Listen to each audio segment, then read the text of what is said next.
Present chat జీపీటీకి competitor కింద deep seek అనే ఒక ఏ మోడల్ అయితే అందుబాటులోకి వచ్చిందనమాట. సో చాలా మంది డీప్ సీక్ చాట్ జీపీటీకి ఒక బెస్ట్ ఆల్టర్నేటివ్గా అయ్యే అవకాశం ఉందని చెప్పి కామెంట్స్ కూడా చేస్తున్నారు. అయితే చాట్ జీపీటీని మరియు డీప్ సీక్ ఏ మోడల్ అయితే మనం కంపేర్ చేద్దాం. కంపేర్ చేసి ఏది బెటర్ పర్ఫార్మెన్స్ ఇస్తుందో ఈరోజు మన ఏ తెలుగు ఛానల్లో తెలుసుకుందాం. నమస్తే, నేను మీ కృష్ణ చైతన్య మండేలో, మీరు చూస్తున్నారు ఏ Telugu beginner course 9th batch ఫిబ్రవరి 15వ తారీఖున స్టార్ట్ అవుతుంది. టైమింగ్ సాయంత్రం 6:30 నుండి 7:30 వరకు. మన ఏ తెలుగు ఛానల్ బిగినర్ కోర్సులో ప్రతి వారం డౌట్ సెషన్స్ తో పాటుగా రికార్డింగ్ క్లాస్ కూడా ఆఫర్ చేస్తున్నాం. ఇంట్రెస్ట్ ఉంటే ఏ తెలుగు బిగినర్ కోర్సులో జాయిన్ అవుతాం అనుకుంటే స్క్రీన్ పై కనిపించే నెంబర్కి వాట్సాప్ చేయండి. Taking only limited seats, late చేయకుండా రిజిస్టర్ చేసుకోండి. ఫస్ట్ అయితే నేను చాట్ జీపీటీని మరియు డీప్ సీక్ ఏ మోడల్ అయితే ఒక 8 పారామీటర్స్ లో అయితే కంపేర్ చేస్తాను. ఏది మనకి ఫాస్ట్ గా రిజల్ట్స్ ఇస్తుంది, అలానే కొన్నిసార్లు యాక్యురసీ ఏది బాగుందో అనేది మనం కంపేర్ చేసి ఏది బెస్ట్ ఫైనల్ గా కంక్లూడ్ చేద్దాం. ఫస్ట్ మనకి డీప్ సీక్ ఏ మోడల్ యొక్క యూజర్ ఇంటర్ఫేస్ ఇలా కనిపిస్తుందండి. సేమ్ లైక్ చాట్ జీపీటీ లాగానే మనకి ప్రాంప్ట్ అయితే ఇక్కడ ఇస్తాం. తర్వాత ఇక్కడ యారో బటన్ ప్రెస్ చేస్తే మనకు కావాల్సిన క్వశ్చన్ అయితే అడుగుతాం, మనకు కావాల్సిన ఆన్సర్ ఇక్కడ రెస్పాన్స్ అయితే ఇస్తుంది.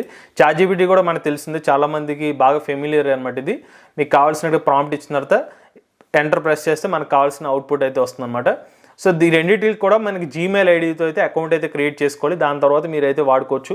చాట్ జీపీటీకి కానివ్వండి, డీప్ సీక్ సంబంధించిన ఆల్రెడీ ట్యూటోరియల్ వీడియోస్ మన ఆల్రెడీ ఇప్పటికీ మన ఛానల్ అయితే అందుబాటులో ఉంది. ఒకసారి మీరు అయితే ఇనీషియల్గా ఇది ఎలా యూజ్ చేయాలో తెలియాలనుకుంటే ఆ వీడియోస్ అయితే చూడండి. సో స్టార్టింగ్ నేను బేసిక్ మ్యాథమెటిక్స్తో అయితే స్టార్ట్ చేస్తున్నాను. బేసిక్ మ్యాథ్స్ క్వశ్చన్ అయితే అడుగుతాను. క్వశ్చన్ అడిగి నేను స్టాప్ వాచ్ అయితే స్టార్ట్ చేస్తానండి.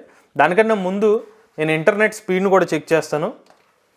అసలు నా ఇంటర్నెట్ స్పీడ్ ఎంత ఉందో, మరి ఫాస్ట్గా రెస్పాన్స్ వస్తుంది మీకు ఐడియా ఉండడం కోసం. సో డౌన్లోడ్ స్పీడ్ 141 MBPS ఉంది, అప్లోడ్ స్పీడ్ 153 MBPS ఉంది. ఫాస్ట్గానే మన ఇంటర్నెట్ కనెక్టివిటీ అయితే ఉంది. సో మనకి డిలే లాంటిది అయితే కాదు, మంచి స్పీడ్తోనే మన క్వశ్చన్స్ అయితే అడుగుతాను నేను. సో ఫస్ట్ క్వశ్చన్ అయితే అడుగుతున్నాను. నాకు స్టాప్ వాచ్ కూడా స్టార్ట్ చేస్తాను క్వశ్చన్ అడగగానే.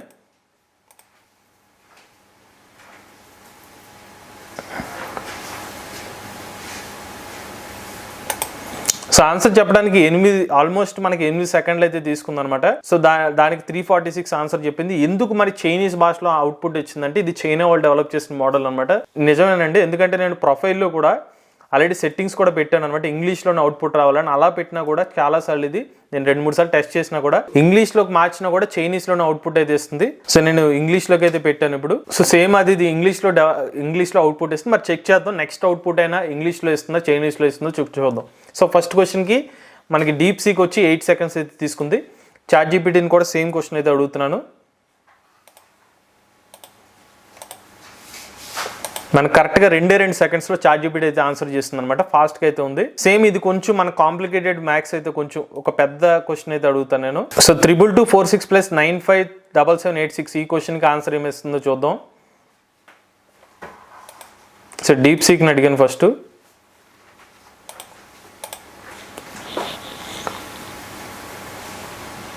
సో దీనికి ఎక్స్ప్లెనేషన్ ఇస్తో దానికి కొంచెం టైం అయితే తీసేసుకుంటుంది మరి.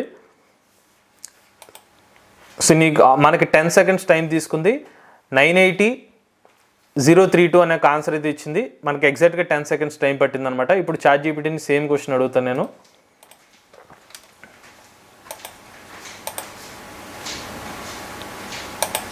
(980,032) వచ్చింది. కేవలం 3 సెకండ్స్లోనే మనకు ఆన్సర్ అయితే ఇచ్చింది. సో మ్యాథమెటిక్స్ పరంగా ఫాస్ట్గా మనకి చాట్ జీపీటీయే రెస్పాన్స్ అయితే ఇస్తుంది. దీనికి 1 మార్క్ అయితే ఇచ్చుకుందాం. ఇప్పుడు నెక్స్ట్ ఆర్టికల్ అయితే టెస్ట్ చేద్దాం అనమాట. సో ఆర్టికల్ టెస్ట్ పరంగా ఆర్టికల్ని రాయమంటున్న 1000 wordsలో 2025లో ఎలా ఉంటుంది. కంటెంట్ అనేది హ్యూమన్ రిటర్న్లో ఉండాలని చెప్పి నేను ఇచ్చిన ప్రాంప్ట్ అనమాట. సో నేను కంటెంట్ ఒకసారి జనరేట్ చేస్తాను. ప్రాంప్ట్ ఇన్పుట్ ఇచ్చి సో కంటెంట్ జనరేట్ అవ్వడం స్టార్ట్ అయింది. సో మనకి సుమారుగా ఒక 30 సెకండ్లు అయితే పట్టిందనమాట ఈ ఓవరాల్గా మనకు అవుట్పుట్ రావడానికి. సో దీని అయితే నేను కాపీ చేసి ఫస్ట్ 1000 words వచ్చిందో లేదో చెక్ చేస్తాను. వర్డ్ కౌంటర్ అనే ఒక టూల్లో 1,1,1,1,1000కి పైగా వర్డ్స్ అయితే వచ్చింది. దీన్ని ఏ జనరేటెడ్ కంటెంటా లేకపోతే హ్యూమనైజ్ కంటెంట్ ఇచ్చిందా చెక్ చేయడం కోసం 0 జీపీటీని అయితే యూజ్ చేస్తున్నాను. డిటెక్ట్ మీద ప్రెస్ చేశాను. కంటెంట్ అనేది 97% ఏ కంటెంట్ అనేది చెప్పేస్తుంది. క్రైటీరియా వచ్చింది కానీ ఏ కంటెంట్ అయితే చెప్పేస్తుంది. ఇప్పుడు నేను సేమ్ ఇదే క్వశ్చన్ని చాట్ జీపీటీలో అడుగుతాను. ఎంత ఫాస్ట్గా రెస్పాన్స్ ఇస్తుందో చూద్దాం. సుమారుగా 1 minute 10 seconds వరకు టైం పట్టిందనమాట. సో మరి కంటెంట్ ఎన్ని వర్డ్స్ జనరేట్ చేసిందో చెక్ చేద్దాం. 1285 words అయితే జనరేట్ చేసింది. అలానే ఏ కంటెంటా లేకపోతే హ్యూమనైజ్డ్ ఇచ్చిందో చెక్ చేద్దాం. 93.21% ఏ కంటెంట్ అని చెప్పింది. బట్ మన మెయిన్ థింగ్ ఫస్ట్ చూసుకున్నట్లయితే కంటెంట్ పరంగా ఫాస్ట్ జనరేట్ చేసింది మాత్రం మనకి డీప్ సీకే ఫాస్ట్ గా జనరేట్ చేసింది అనమాట. హ్యూమనైజ్ కంటెంట్ లో కొంచెం చాట్ జీపీటీయే ఒక 7% వరకు హ్యూమనైజ్ కంటెంట్ ఇచ్చింది, 93% ఏ కంటెంట్ ఇచ్చింది. అంటే స్పీడ్ పరంగా చూసుకున్నట్లయితే మాత్రం మనకి డీప్ సీక్ అయితే ముందులో ఉంది. బట్ సెకండ్ కూడా చెక్ చేద్దాం, దాని తర్వాత దీన్ని మార్క్స్ ఇద్దాం. డార్క్ సీక్రెట్స్ ఆఫ్ ఏ గురించి అడుగుదాం, కొంచెం కాంప్లికేటెడ్ టాపిక్. ఇప్పుడు దీనికి డీప్ సీక్ ఎంత ఫాస్ట్ గా జనరేట్ చేద్దాం చూద్దాం. 42 సెకండ్లు అయితే టైం తీసుకుందనమాట. సో ఒకసారి టాపిక్స్ ఏం చెప్పిందంటే డార్క్ సీక్రెట్స్ గురించి అడిగితే bias problem, privacy invasion, job displacement, black box problem, threat of autonomous weapons అని కొంచెం వరకు డార్క్ సీక్రెట్స్ గురించి చెప్పింది. ఇప్పుడు ఇదే మన చాట్ జీపీటీ ఎంత ఫాస్ట్ గా జనరేట్ చేస్తుందో చూద్దాం. So almost like 1 minute 5 seconds వరకు అయితే మనకి చాట్ జీపీటీని అదే కంటెంట్ జనరేట్ చేయడం, మనం అడిగిన టాపిక్ జనరేట్ చేయడం కోసం అయితే 1 minute పైగా టైం అయితే తీసుకుంది. బట్ ఎక్కువ మన పాయింట్స్ ఇది ఇచ్చింది. బట్ మన పాయింట్ ఏంటంటే ఎక్కువ పాయింట్స్ అని కాదు, ఒక 1000 words అని చెప్పాం కాబట్టి ఫాస్ట్ పరంగా చూసుకున్నట్లయితే ఒక అడ్వాంటేజ్ అనేది డీప్ సీకే అడ్వాంటేజ్ అయితే ఉందన్నమాట. సో ఈ పర్టికులర్ పాయింట్ లో నేను డీప్ సీక్ అయితే 1 mark అయితే ఇస్తున్నాను. సో మనకి స్పీడ్ పరంగా అయితే, మనకి యాక్యురసీ పరంగా అంటే మన 1000 words అని చెప్పాం కాబట్టి దాని పరంగా మనకి ఎక్కువ ఇచ్చినా కాదు, మనం మేజర్ గా 1000 words ఫోకస్ చేసుకుని అయితే దీనికి ఒక 1 mark అయితే ఇచ్చాను. నెక్స్ట్ మనకి థర్డ్ పాయింట్ చూసుకున్నట్లయితే generate and a image of big house in Mars అని చెప్పి నేను డీప్ సీక్ లో అయితే అడుగుతాను అనమాట. ఇమేజ్ జనరేట్ చేస్తుంది, ఇది చెక్ చేద్దాం. ఆల్మోస్ట్ 10 seconds అయితే తీసుకుంది. ఇక్కడ పాయింట్ ఏంటంటే డీప్ సీక్ అయితే ఏ టెక్స్ట్ టు ఇమేజ్ అయితే జనరేట్ చేయలేదన్నమాట. బట్ నేను టెక్స్ట్ ఇమేజ్ జనరేట్ చేయలేను, కానీ మీకు కావాల్సిన ప్రాంప్ట్ అయితే ఇవ్వగలుగుతానని చెప్పి ఇమాజిన్ ఫ్యూస్టిక్స్ స్పాన్ చేయని చెప్పి ఒక ఏ ప్రాంప్ట్ అయితే ఇచ్చింది. అదే ప్రాంప్ట్ తీసుకెళ్లి చాట్ జీపీటీని అయితే అడుగుతాను. సో మనకైతే చాట్ జీపీటీ అనేది ఇమేజ్ ని జనరేట్ చేయడం అయితే స్టార్ట్ చేస్తుంది అనమాట. సో చాట్ జీపీటీలో మనం టెక్స్ట్ ఇమేజ్ అయితే జనరేట్ చేయొచ్చు. దీనికి ఉన్న అడ్వాంటేజ్ అది 15 seconds లో మనకి ఒక ఏ ఇమేజ్ అయితే జనరేట్ అయిపోయింది. మనకు కావాలంటే ఆ ఇమేజ్ ని మార్స్ లో ఒక ఇల్లు అయితే ఎలా ఉంటుందని చెప్తుంది, ఇమేజ్ అయితే డౌన్లోడ్ చేసుకోవచ్చు. సో ఇమేజ్ పరంగా జనరేషన్ అనేది చాట్ జీపీటీ ఒక అడ్వాంటేజ్. సో దీనికి ఒక 1 mark అనమాట. నెక్స్ట్ చూసుకున్నట్లయితే ఒక టూర్ ప్లాన్ గురించి నేను డీప్ సీక్ ని అడుగుతాను. నా క్వశ్చన్ ఏంటంటే నేను హైదరాబాద్ నుంచి ఢిల్లీ వెళ్ళాలి, నా బడ్జెట్ కేవలం 10,000 రూపాయలు. సో నేను అన్ని ఫేమస్ ప్లేసెస్ అనేది తిరగాలి, ఇంటికి వచ్చేయాలి 4 రోజులు అని చెప్పి నేను ఒక ప్లాన్ అయితే అడుగుతున్నాను. సో దీనికి డీప్ సీక్ ఏమైనా ఆన్సర్ ఇస్తుందో చూద్దాం.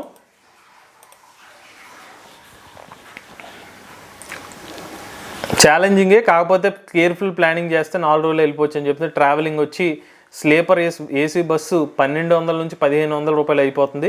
అదే స్లీపర్ ట్రైన్ కాస్ట్ 600 నుంచి 800 కాబట్టి సో మీరు ట్రైన్ మీరు చెక్ చేసుకుని దాన్ని బట్టి ట్రావెల్ చేసుకోమని చెప్పి ఫైనల్ గా అయితే మనకు ఒక కంక్లూషన్ తో ఇస్తూ కాస్టింగ్ ఇస్తూ ఓవరాల్ గా కాస్ట్ ఇస్తూ బడ్జెట్ 10,000 లో ఒక అవుట్పుట్ అయితే ఇచ్చింది.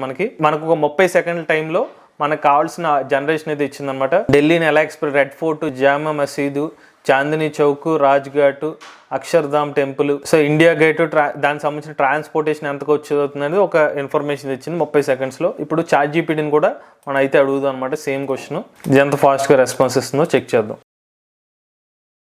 డైరెక్ట్ గా నీకు బడ్జెట్ ప్లాన్ అయితే వేసి చెప్పేస్తుంది. మరి కేవలం ఒక 10 secondsలోనైతే మనకు ఆన్సర్ అయితే ఇచ్చేసింది. సో మనకి ఎక్స్ప్లోర్ ఫేమస్ ప్లేసెస్ అని చెప్పి ఒక 700 నుంచి 1000 రూపాయల్లో మీరు స్లీపర్ ఆర్ ట్రైన్ తీసుకోండి, మీల్స్ అని చెప్పి ఫేమస్ ప్లేసెస్, దానికి సంబంధించిన ఎంట్రీ ఫీజులు కూడా ఇచ్చింది. ఢిల్లీ మెట్రోస్ లో వెళ్ళండి, మీల్స్ ఆర్ లోకల్ జాయింట్స్ తీసుకోండి, పబ్లిక్ ట్రాన్స్పోర్ట్ అని చెప్తుంది. బట్ ఇది ఒకసారి చెక్ చేద్దాం. సో సిమిలర్ గానే ఇచ్చింది. మనకి డీటెయిల్డ్నెస్ కూడా కావాలి, మనకి ఎంత అవుట్పుట్ ఇచ్చిందని కాదు, ఇక్కడ మనకి మోర్ డీటెయిలింగ్ అయితే నాకు డీప్ సీక్ నుంచి అనిపిస్తుంది అనమాట. క్లియర్గా ఇన్ఫర్మేషన్ అయితే ఇవ్వడం జరిగింది. సో విత్ ఇన్ బడ్జెట్ అని చెప్పి చాట్ జీపీటీ ఇచ్చింది, కానీ మోస్ట్ డీటెయిల్గా అయితే నాకు డీప్ సీక్ నుంచి అయితే అనిపించింది. కాబట్టి నా పర్సనల్ ఇంట్రెస్ట్లో అంటే డీటెయిల్నెస్లో అయితే మాత్రం సో ఫాస్ట్ జనరేషన్కి వచ్చి చాట్ జీపీటీకి, డీటెయిల్నెస్కి వచ్చి డీప్ సీక్ అయితే ఒక పాయింట్ ఇస్తాను నేను. నెక్స్ట్ కంపారిజన్ వచ్చి తెలుగు పరంగా కంటెంట్ ఎలా జనరేట్ చేస్తుందని నేను చెక్ చేయబోతాను. ఫస్ట్ వచ్చి generate 500 word article on India's digital revolution in Telugu అని చెప్పి నేను ఒక ప్రాంప్ట్ ఇస్తున్నాను. సో తెలుగులో ఎలా జనరేట్ చేస్తుందో చెక్ చేద్దాం. భారతదేశం డిజిటల్ విప్లవం ముందంజలో, డిజిటల్ ఇండియా యొక్క ప్రయాణం. భారతదేశం ఇటీవల కాలంలో డిజిటల్ విప్లవం గణనీయంగా పురోగతిని సాధించి మార్పు దేశాన్ని ఆధునిక టెక్నాలజీ మరియు డిజిటల్ సేవల యుగంలోకి నడిపించింది. ప్రభుత్వం, ప్రైవేట్ సెక్టార్ మరియు సాధారణ పౌరుల సమ్మేళన ప్రయత్నాల వల్ల ఈ విప్లవం సాధ్యమైంది. ఈ వ్యాసంలో భారతదేశం యొక్క డిజిటల్ విప్లవం దాని ప్రభావం మరియు భవిష్యత్తు గురించి చర్చిస్తాము. డిజిటల్ ఇండియా ప్రారంభం. 2015లో ప్రధానమంత్రి Narendra Modi digital India project ప్రారంభించారు. ఈ ప్రాజెక్ట్ యొక్క ప్రధాన లక్ష్యం అని చెప్పి వినడానికి అంటే మనం రీడబుల్ గా చదివే విధంగానే అయితే ఈ పర్టికులర్ కంటెంట్ అయితే ఉంది. సో నేను స్టార్టింగ్ చదివిన కొంత మేరకు అయితే బాగానే అనిపించింది. డిజిటల్ విప్లవం యొక్క మరొక ముఖ్య అంశం డిజిటల్ సాక్షరత. ప్రభుత్వం మరియు ప్రైవేట్ సంస్థలు కలిసి ప్రజలకు డిజిటల్ సాక్షరతను పెంచడానికి అనేక కార్యక్రమాలు స్థాపించారు. సో కరెక్ట్ గా మనకు ఒక 55 సెకండ్స్ లో అయితే కంటెంట్ అయితే జరిగింది. అంటే మనం చదవడానికి అనేది క్లియర్ గానే తెలుగు అయితే ఉంది. సో ఇప్పుడు ఇదే మనం ChatGPTలో ఇదే కంటెంట్ అయితే అడుగుదాం. ఆల్రెడీ మనకి ఇందులో ఒక లిమిటేషన్ ChatGPTలో ఏంటంటే కొన్ని ప్రాంప్ట్స్ అడిగిన తర్వాత ChatGPT 4.1 నుంచి 3.5 వర్షన్ కి అయితే వెనక్కి వెళ్ళిపోతుంది. మరి రెస్పాన్స్ ఎలా వస్తుందో కూడా చూద్దాం. మరి ఫాస్ట్ గా వస్తుందో లేదో. భారతదేశం నేటి రోజుల్లో డిజిటల్ విప్లవం ముందంజలో ఉంది. ఈ విప్లవం భారతదేశంలో సాంకేతిక విజ్ఞానాన్ని, ఆర్థిక వ్యవస్థను, సామాజిక దృష్టిని, జాతీయ భద్రతను, వ్యాపార రంగాన్ని మరియు జనజీవాన్ని ప్రభావితం చేస్తుంది. సో కంటెంట్ అనేది ఫాస్ట్ గా ChatGPTలో డీప్ సీక్ కొన్ని టైం తీసుకుంది. ఒకసారి మనం దీన్ని టాలీ చేయడం కోసం వర్డ్ కౌంట్ అయితే చెక్ చేద్దాం. 349 పదాలు ఇచ్చింది డీప్ సీక్. 500 వర్డ్స్ తో నేను కంటెంట్ ఇవ్వమంటే ChatGPT వచ్చి 324 వర్డ్స్ ఇచ్చింది అనమాట. సో యాక్యురసీ పరంగా చూసుకున్నట్లయితే 500 వర్డ్స్ కి దగ్గరలో వచ్చింది మాత్రం మనకి డీప్ సీక్ ఎక్కువ పదాలు అయితే ఇచ్చింది కాబట్టి డీప్ సీక్ అయితే ఒక మార్క్ అయితే వేస్తున్నాను. సో పోటీగానే ఉంది పోటీ. ఇప్పుడు ఇంకా మూడు కేటగిరీస్ లో మరి ఏది గెలుస్తుందో చూద్దాం. Next basic code string palindrome in Python అని చెప్పి నేను కావాలని ఒక మిస్టేక్ అయితే ఇస్తున్నాను. మిస్టేక్ ని కూడా చెక్ చేసుకుని అది అవుట్పుట్ ఎలా ఇస్తుందో చూద్దాం. So basic code about string palindrome in Python అని చెప్పి నేను డీప్ సీక్ లో అడుగుతున్నాను క్వశ్చన్. ఎంత ఫాస్ట్ గా కోడ్ జనరేట్ చేస్తుందో చూద్దాం. సో కరెక్ట్ గా ఒక 9 సెకండ్స్ లో మనకు కోడ్ అయితే ఇచ్చింది అనమాట స్ట్రింగ్ పాలెండ్రోమ్ సంబంధించిన ఎగ్జాంపుల్ తో. ఇప్పుడు ఇదే మన ChatGPTని అడుగుదాం. కేవలం ఒక 5 సెకండ్స్ లో అయితే మనకి ChatGPT అయితే రెస్పాన్స్ ఇచ్చింది. సో కోడ్ పరంగా అయితే మనకి స్టిల్ ChatGPT లీడింగ్ లో ఉంది. నెక్స్ట్ మనం ఇంటర్నెట్ రిలేటెడ్ డైరెక్ట్ గా మనకు వెబ్సైట్స్ తో యాక్సెస్ ఉన్న క్వశ్చన్ అయితే అడుగుతాను నేను. సో మనకి డీప్ సీక్ లో ఒక ఆప్షన్ ఉంది. మనకి ఏదైనా లేటెస్ట్ కంటెంట్ కావాలంటే సెర్చ్ ఆప్షన్ సెలెక్ట్ చేసుకుని మనకు కావాల్సిన క్వశ్చన్ అడగచ్చు అనమాట. So who is the current PM of USA అని చెప్పి నేను క్వశ్చన్ అడుగుతున్నాను ఇంటర్నెట్ ని కనెక్ట్ చేస్తూ. సో ఇక్కడైతే నేను క్వశ్చన్ అడుగుతున్నాను. వెబ్ ని అయితే రీసెర్చ్ చేసుకుని మనకు కావాల్సిన ఆన్సర్ అయితే ఇస్తుంది. ఎంత టైం తీసుకుందో చూద్దాం. చాలా టైం అయితే తీసుకుంది ఇప్పటికి వచ్చి. ఇది కొంచెం టైం పడుతుంది నాకు తెలిసి ఆల్మోస్ట్ 1 మినిట్ పైగా అయిపోయింది. సో కొంచెం ఎర్రర్ అయితే ఉందన్నమాట. మళ్ళీ ఒకసారి టెస్ట్ చేద్దాం. సో ఫస్ట్ టైం ఎర్రర్ వచ్చింది. సో మళ్ళీ టెస్ట్ చేస్తాను నేను. సో ఆన్సర్ చెప్పడానికి మనం 13 సెకండ్స్ అయితే పట్టింది. సో ప్రీవియస్ గా ఒక ఎర్రర్ అయితే వచ్చింది గుర్తుపెట్టుకోండి. 1 మినిట్ డిలే అయితే ఉంది. సో మన తర్వాత మళ్ళీ రీఫ్రెష్ చేస్తే ఆన్సర్ వచ్చింది. నేను ChatGPTని అదే సేమ్ క్వశ్చన్ అడుగుతాను. సో సెర్చ్ ద వెబ్ ని సెలెక్ట్ చేశాను. ఎంత ఫాస్ట్ గా రెస్పాన్స్ ఇస్తుందో చూద్దాం. కేవలం 3 సెకండ్స్ లో అయితే ఆన్సర్ ఇచ్చింది. వెబ్ సెర్చ్ పరంగా అయితే మనకి అడ్వాంటేజ్ వచ్చి ChatGPTకి అడ్వాంటేజ్ అయితే ఉంది. నెక్స్ట్ చివరిగా ట్రాలీ ప్రాబ్లం అయితే అడుగుదాం. అంటే ఇది ఏంటంటే ఒక రీజనింగ్ క్వశ్చన్ అనమాట. కొంచెం కన్ఫ్యూజ్ చేస్తాయి చాట్ బోర్డ్స్ ని. నేను అడిగే క్వశ్చన్ ఏంటంటే ఒక ట్రాలీ అనేది 5 మనుషుల మీదకి వచ్చేస్తుంది. మీరు లెవర్ ని ప్రెస్ చేస్తే కనుక ఆ పర్టికులర్ ట్రాలీ అనేది వేరే ట్రాక్ మీద వెళ్ళిపోతుంది. బట్ ఒక పర్సనే చనిపోతాడు. మీరు ఏం చేస్తారు అనేది ఒక క్వశ్చన్ అనమాట. సో దీనికి మనకి డీప్ సీక్ లో డీప్ థింక్ అనే ఒక ఆప్షన్ ఉందన్నమాట. మనకి ఈ డీప్ సీక్ ని సెలెక్ట్ చేస్తే మనకి మరింత రీజనింగ్ పవర్ తో హై రీజనింగ్ పవర్ తో ఆన్సర్ ఇస్తుంది అని చెప్తాను. సో దీన్ని సెలెక్ట్ చేస్తున్నాను. సో క్వశ్చన్ అయితే అడుగుతున్నాను. సో ట్రాలీ ప్రాబ్లం అని చెప్పి థింక్ చేస్తుంది. ఒక మనిషిలాగా ఆలోచిస్తుంది అని చెప్తుంది. సో ఆన్సర్ ఏమిస్తుందో చూద్దాం. 30 సెకండ్ టైం అయితే తీసుకుంది అనమాట. ఫైనల్ డెసిషన్ ఏంటంటే pull the lever saving 5 at the expense of 1 based on utilization reasoning or minimal total harm అని చెప్తుంది అనమాట. Ethical theories held different answer. Utilization would pull the lever, prioritize outcomes. A dermatologist might not upholding the rule against killing. The choice reflects one ethical framework అని చెప్పి final decision అనేది 5 కాపాడమే decision అని చెప్పింది. ఒక 30 సెకండ్ల టైం అయితే తీసుకుంది అనమాట. ఇప్పుడు అదే క్వశ్చన్ ని నేను ChatGPTని అడుగుతాను. It's a classic ethical dilemma known as the trolley problem అని చెప్పి కేవలం 5 సెకండ్ల ఆన్సర్ ఇచ్చింది. There is no universal correct answer and the choice reflects personal ethical beliefs and values. How do you feel about these kinds of moral dilemmas?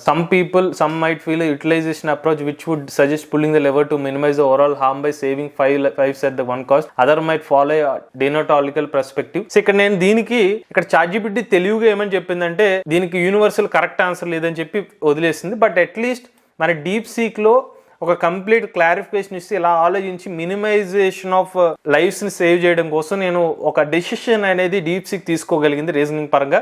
Logical గా answer లో అయితే మనకి deep seek కి ఒక మార్క్ అయితే ఉంది. So నేను fast అనేది పాయింట్ కాదు, మేజర్ గా ఈ క్వశ్చన్ తీసుకుంది రీజనింగ్ పరంగా ఆన్సర్ ఇవ్వడం కోసం. బట్ ChatGPT నేను ఆన్సర్ ఇవ్వను, యూనివర్సల్ గా యాక్సెప్టెన్స్ ఇచ్చింది.